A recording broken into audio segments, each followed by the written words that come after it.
G'day Pickleball family. First thing to know, as shared on pickleball.com, looking ahead to the PPA Red Rock Open by author Jim Kloss. Next up on the PPA Tour is the Red Rock Open from St. George, Utah, beginning April 24. The event is being held at the Little Valley Sports Complex, an excellent venue, but one sometimes troubled by wind.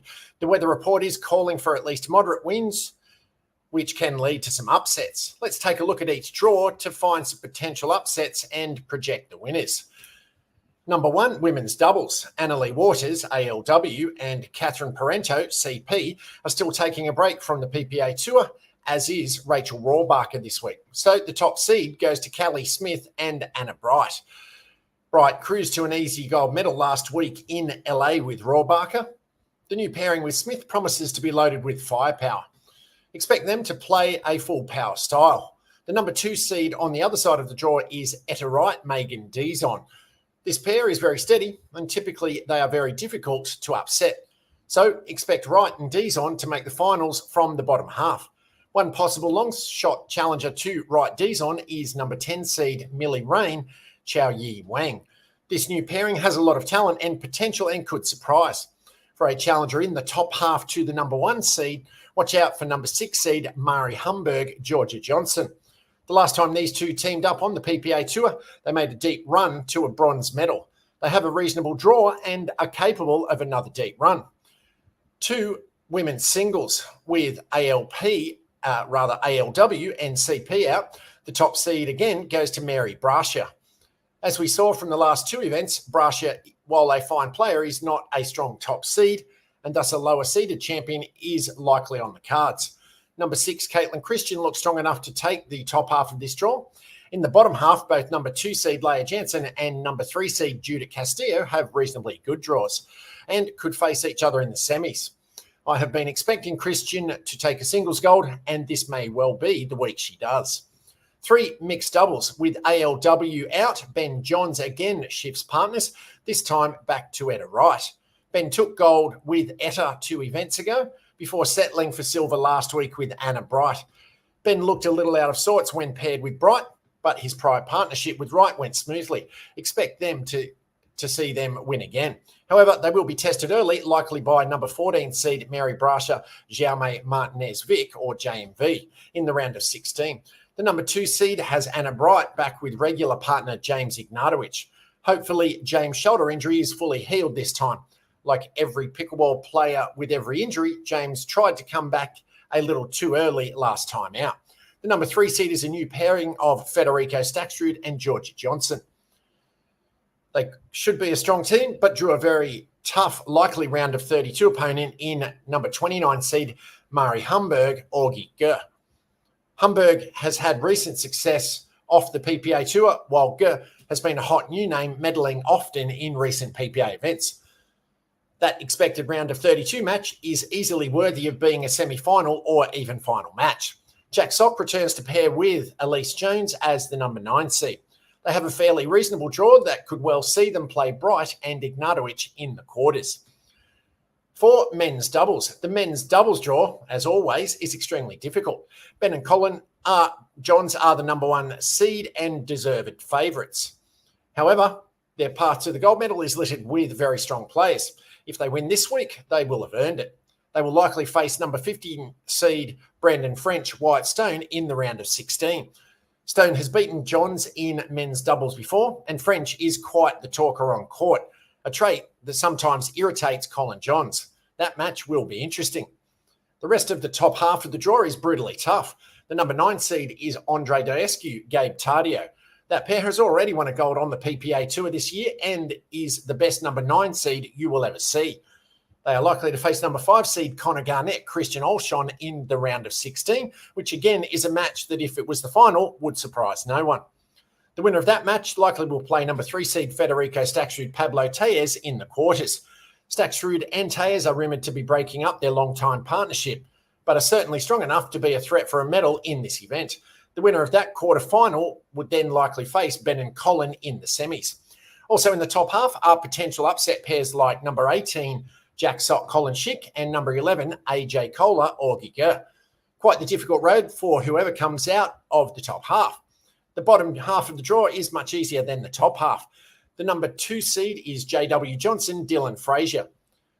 They have a very reasonable path to the semis. One pair with upset potential is number 10, Tyler Leung, and Jaume Martinez-Vic. JMV has had recent multiple successes with different partners, and pairing with another lefty in Leung makes a lot of sense. This event could well go to JW Dillon because of the extreme difficulty of the top half of the draw. Number 5, men's singles, Ben Johns is sitting this one out, so the number 1 seed goes to Federico Staksrud. He will not have an easy time of it, as his likely quarterfinal opponent is number 7 seed JMV. Each time those two play, it's a treat of skill and athleticism. In the bottom half of the draw, there are tough matchups everywhere. Number 2 seed Connor Garnett will have no time to enjoy his gold medal from last week. He will likely have to face number 12 Hayden Patrickquin in the round of 16. Patrickquin upset Ben Johns last week, so he has shown he can beat anyone. If Garnett can get by that one, he will probably play the winner of number 8 Kwong Duong v number 11 Jack Sock. The Duong-Sock match is must-see pickleball. Another battle that likely will occur is an expected quarterfinal match of number 4 Christian Olshan versus number 5 JW Johnson. These high seeds are all great players, but they can't overlook lower seeds looking for an upset. The number 21 seed is Roscoe Bellamy, who won a bronze last week in LA as a 23 seed. The 22 seed is Kaysen Campbell, who has shown he is capable of a deep run in any singles event.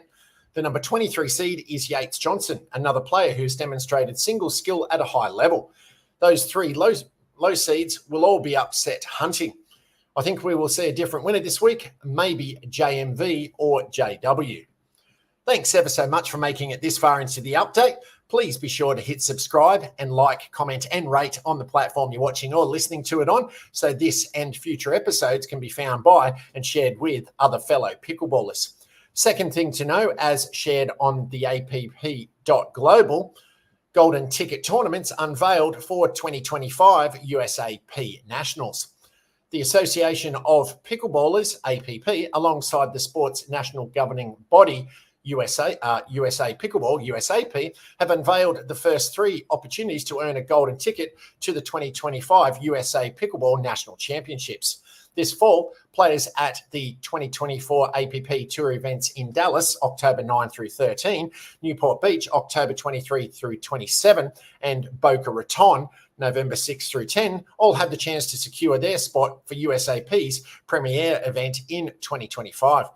The APP is proud to offer pickleball fans across the nation the very first opportunities on the path to the Nationals in 2025, with 3 this fall, said Ken Herman, APP founder.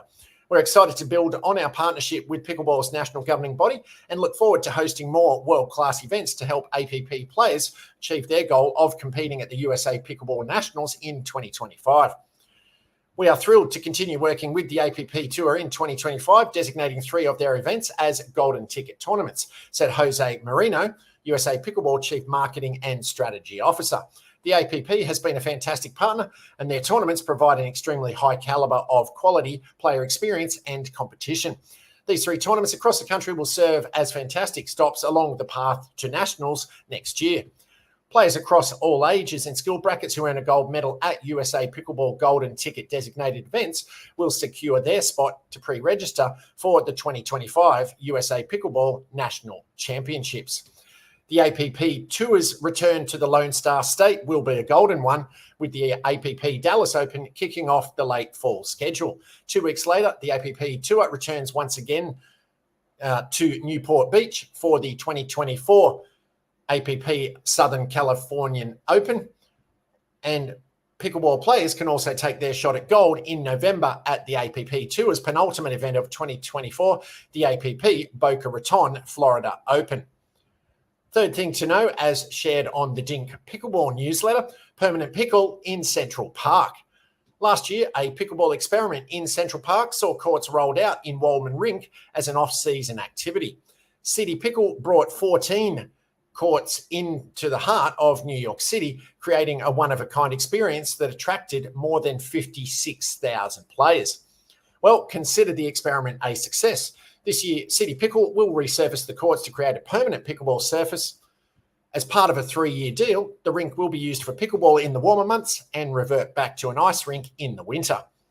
With the new deal comes more affordable pricing for players. The court rental cost received some criticism last year. This year, players can expect to pay $10 to $12.50 per player for an hour of play, with some decreased off-hour opportunities as low as $5 per player. The courts are scheduled to open May 1st, and reservations can be made from now. Paddles up!